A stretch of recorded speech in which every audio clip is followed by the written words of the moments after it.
This is 9 Sports Extra with the WAFB Sports Team. And welcome back to the box as LSU gets set to host Auburn in its first SEC home series of the season. Now, Auburn has certainly had the Tigers' number of late, winning 3 straight series. Now, Paul Mainieri team hasn't won over Auburn in a series since sweeping them back in 2009. A good start to this series. We'll start with Aaron Nola. His last 2 flights had some turbulence, not necessarily bad games, just a couple bumpy innings. Last week against State, he gave up a couple hits, then a homer in the first. Had another shaky inning, but other than that, Nola was pretty good. His outing against Washington, almost perfect, literally. The flame-throwing righty had a perfect game into the 7th inning, and then the bottom fell out from there. Gave up 4 runs, but at the end of the day, he still hasn't lost a game and has 36 strikeouts to only 5 walks.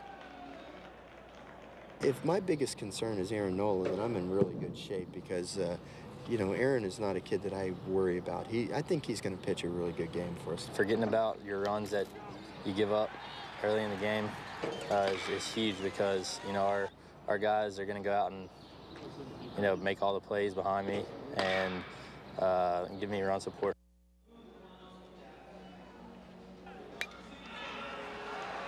Mason Katz certainly gave Nola and the Tigers pitching staff a lot of support last weekend in Starkville. 3 moonshots and 5 ribbies on Friday and Saturday. Can't ask for more than that from your one power hitter, but Katz, along with the other guys, went quiet in the last 2 games of the last game of the series and at Northwestern State. 4 total runs in those games. Of course, good pitching is a huge factor, and windy on Wednesday. But to get those bats going again, the Tigers will have to hit around a couple good lefties tonight and Saturday. That's the kind of pitcher we're going to see this weekend. You know, good lefties who can throw all their pitches for strikes, spot up on both corners, and you know, big competitors to go out there and challenge you. They don't try to nibble at corners. They really go at you with their fastball and use their you know, their off speed to be strikeout stuff. When there's runners in second and third, scoring position with less than or 1 out in the less, just try to drive them in. I mean, just put the ball in play and let them have a chance to score. And how about the LSU softball team? Beth Torina's Tigers off to a 5-1 start in the SEC and are sitting in first place and are looking to pad that lead this weekend at Tiger Park against South Carolina Gamecocks. Now, if you're wondering, I never knew South Carolina had a softball team.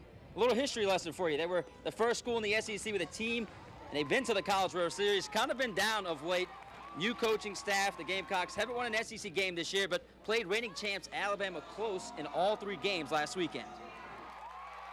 We're going to have to score some runs to stay with them. I think it's unrealistic to ask our pitchers to shut out a team that's hitting above 350 as a team. So, you know, I think we will rely on our pitching staff, but we also are going to have to score some runs.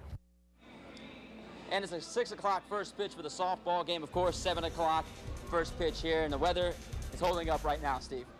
Good job, Sharief.